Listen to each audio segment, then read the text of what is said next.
The kit we started with on this build is the 51 Chevy Fleetline. The inspiration for this build is the Grapevine, which was originally done by Larry Watson. So let's talk a little bit about the history of Larry Watson, shall we? Larry Watson was a custom painter and pinstriper known for his unique style of painting. Some consider him the first to do lace paint, and is very much involved with the lowrider style of builds and that style of painting as well.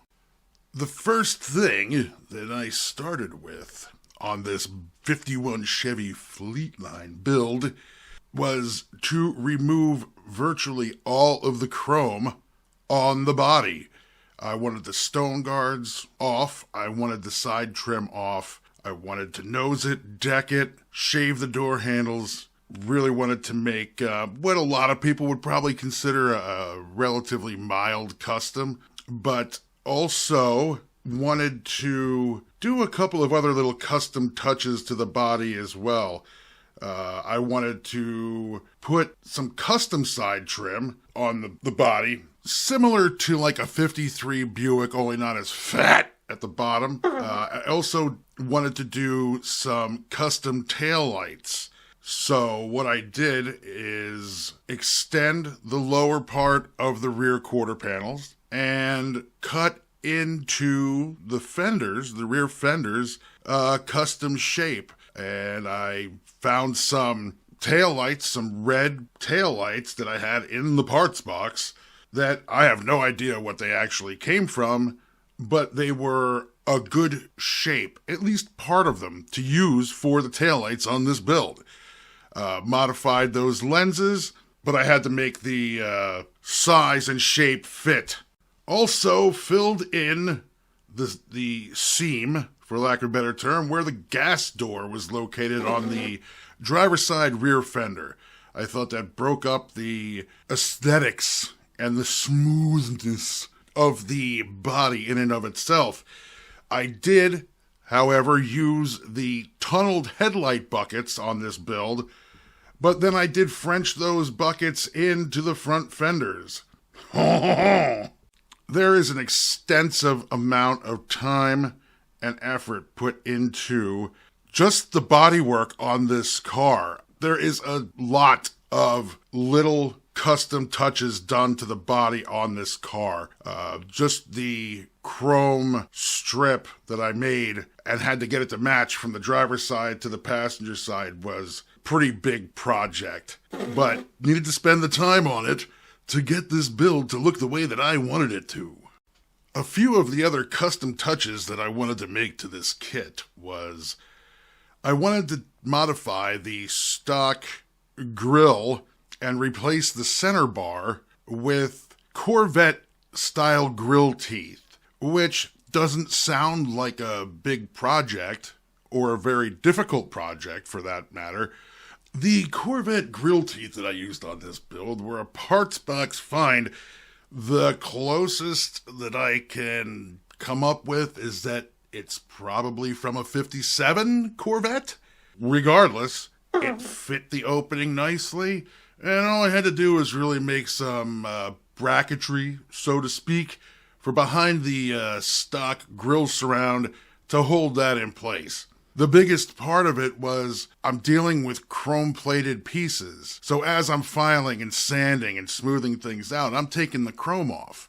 It was one of the biggest concerns that I had with this build. How am I going to get these things to look like chrome again? Because silver paint was just not going to cut it. I also had taken the bumpers and removed the bumperettes and smoothed that out, and also took the bolt heads off of the bumpers. Once again, an old school type of custom touch that used to be done, but again, I'm dealing with plated plastic that now has no plating on it. What am I gonna do? I don't know, but I'll let you know when we get there.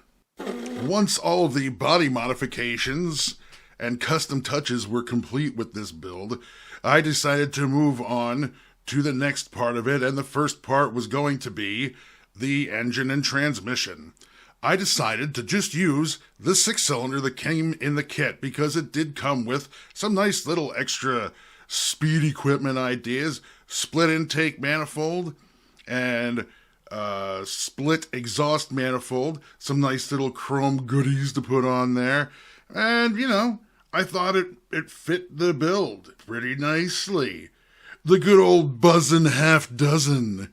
So once the engine and transmission were all assembled and detailed and wired and all that other good stuff, I moved on to the chassis of the vehicle. One of the things that I wanted to absolutely do was get this model to sit as low as I possibly could.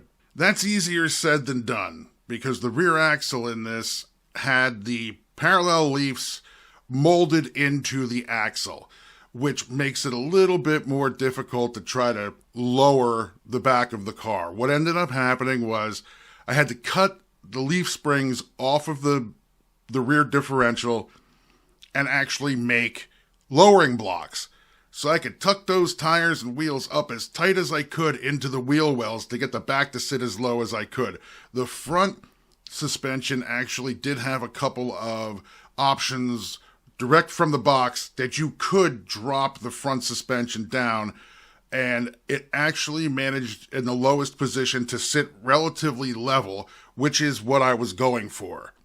One of the other items that I really wanted to incorporate into this build was the style of wheels, or in this case, hubcaps, that were going to be used on this build. As you can see, this is kind of a typical early to mid-60s style custom build, and I wanted to use a wide white wall tire, and I needed some kind of cool hubcap. I didn't want to use necessarily like a baby moon style, and I could have probably done a chrome reverse style rim, but I was really going for something else. I found these. They remind me of Oldsmobile style spinner hubcaps, and I found them in my parts box, and I think they match this build really nicely. Another item that I remembered seeing in some lowrider magazines and even just some custom car magazines were these speaker grills that looked like the stacks from a pipe organ. And I always thought those were kind of cool, but I only remember seeing them in model kit form in one kit. I believe it was a 57 Chevy lowrider from Revell. I think it was pink. I think that was the kit that I remember them from, but I can't be 100% sure. But regardless, I decided I was going to make my own. And once again, now I have a situation where scratch-built speaker grill covers that need to be chromed. I wanted something that had a little bit more of a custom flair to it. I wanted some different colors, but things that were going to match and make the interior stand out a little bit, but still complement the exterior and vice versa. So I did the interior in silver and white with some chrome accents on handles and whatnot, and a little bit of purple to match the outside of the car. Back package tray, where those speaker grills are gonna go, purple. Detailed the dashboard out, and a custom steering wheel. Again, parts box find. I don't even know what kit this might have originally came from. An extra tall shifter, because I like the way that those look. And somebody should guess where that shifter came from, because I bet you somebody could figure it out. Now that all of the major components have been assembled, makes it a little bit easier to mock up everything and check the stance on the model. Pretty much nailed the direction I was trying to go in, and I think it looks pretty good. So now I can de-mock up and really get ready to start spraying some paint on this thing. As I mentioned earlier, this build was kind of a tribute to Larry Watson's Grapevine. That being said, I really wanted to go with a candy style paint on this one as well.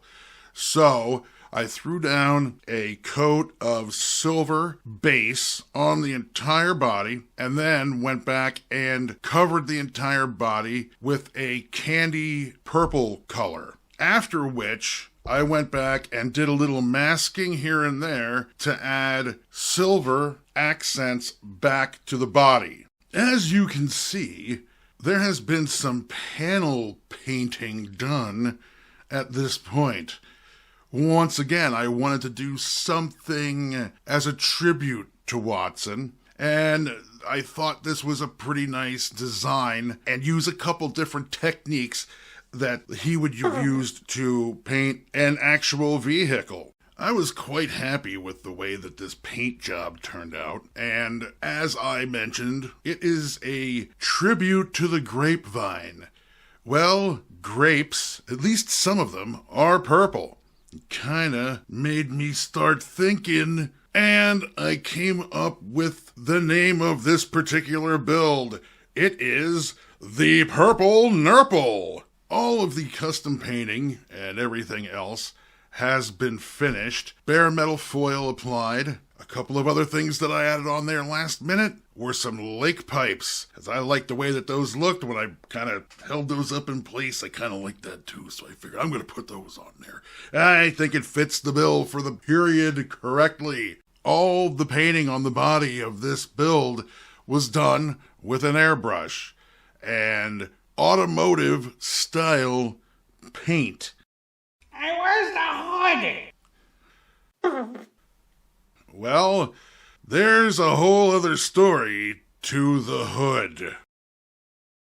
Alright, just a little adjustment here on this hood release cable, and we'll be ready to put the hood back on. Hey, knuckleheads, why don't you bring that hood over here? No, watch out for the cat! No, don't tell me you dropped the hood!